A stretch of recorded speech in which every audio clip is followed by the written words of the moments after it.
ಧರ್ಮಸ್ಥಳದಲ್ಲಿ ಅಸ್ಥಿ ಶೋಧ ಮುಗಿದ್ರೂ ಕೂಡ ಆರೋಪಗಳು ಮಾತ್ರ ನಿಲ್ತಾ ಇಲ್ಲ. ಈಗಲೂ ಕೂಡ ಆರೋಪಗಳು ಮುಂದುವರೆದಿದೆ. ಈಗ ಆರೋಪ ಮಾಡ್ತಾ ಇರೋದು ಜಯಂತ್.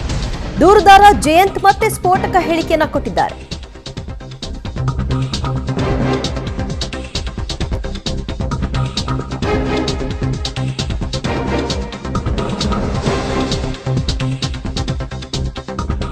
ಧರ್ಮಸ್ಥಳದಲ್ಲಿ ಅಸ್ಥಿ ಶೋಧ ಮುಗಿಯಿತು, ಏನು ಸಿಗ್ಲಿಲ್ಲ ಅನ್ನೋದು ಖಾತ್ರಿ ಆಯಿತು. ಆದರೂ ಆರೋಪಗಳಿಗೆ ಏನು ಕೊರತೆ ಇಲ್ಲ.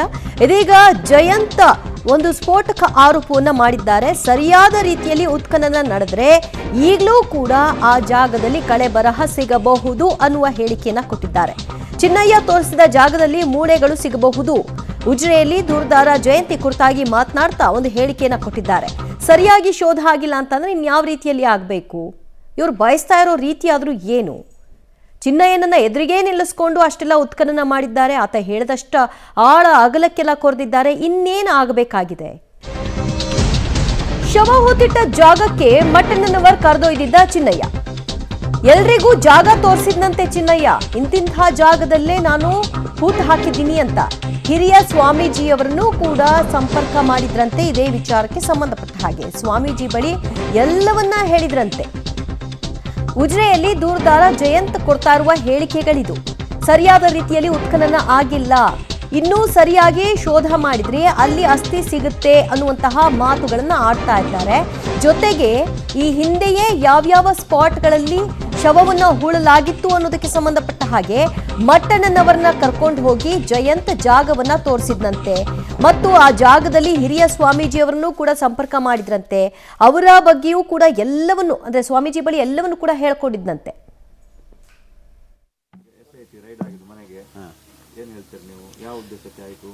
ಅಲ್ಲ, ಅದು ಸಂತೋಷ ವಿಷಯ. SIT ಅವರು ಅಂದರೆ ಇದೊಂದು ಸಣ್ಣ ಹೋರಾಟ ಅಲ್ಲ, ಇದು ವಿಶ್ವ ನೋಡ್ತಾ ಇದೆ ಈ ಹೋರಾಟ. ಅಂಥ ಸಂದರ್ಭದಲ್ಲಿ ನಾವು ಏನೆಲ್ಲ ಮಾಡ್ತಾ ಇದ್ದೀವಿ, ಇವಾಗ ಒಂದು ಕಡೆಯಿಂದ ಕೆಲವೊಂದು ಮಾಧ್ಯಮದಲ್ಲಿ ದೇವಸ್ಥಾನ ವಿರುದ್ಧ ಕುತಂತ್ರ ತಂತ್ರ ಈ ರೀತಿಯಲ್ಲಿ ಸುದ್ದಿ ಬರ್ತಾ ಇದೆ.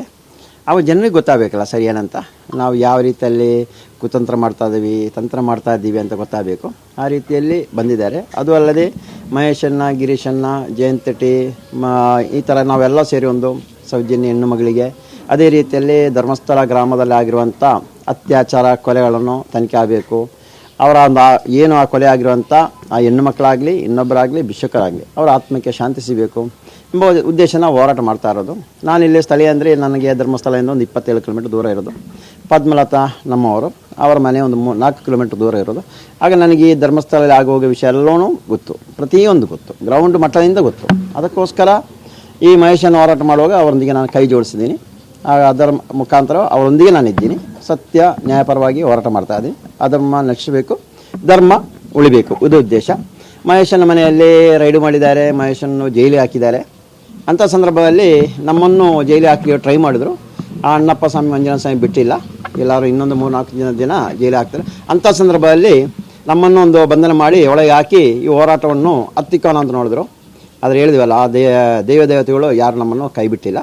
ಅದರ ಪ್ರಕಾರವಾಗಿ ಎಲ್ಲರ ಕಡೆ ರೈಡ್ ಆಗ್ತಾಯಿದೆ. ರೈಡ್ ಅಂದರೆ ಬಂದು ಮಾಜರು ಮಾಡಿ ನಾನು ಭೀಮ ಬಂದಿದ್ದಾನ ಹೌದಾ ಅಲ್ವಾ ಎಲ್ಲ ಕೇಳ್ತಾಯಿದ್ರು. ಎಲ್ಲವನ್ನು ಹೇಳಿದ್ದಾರೆ, ಮನೆಯವರು ಹೇಳಿದ್ರು. ನಾನು ಹೇಳಿದೆ, ಯಾವುದೇ ಸುಳ್ಳು ಹೇಳಬೇಡಿ, ಸತ್ಯಾಸತ್ಯ ಘಟನೆ ಏನಿದೆ ಅದನ್ನು ಹೇಳಬೇಕು.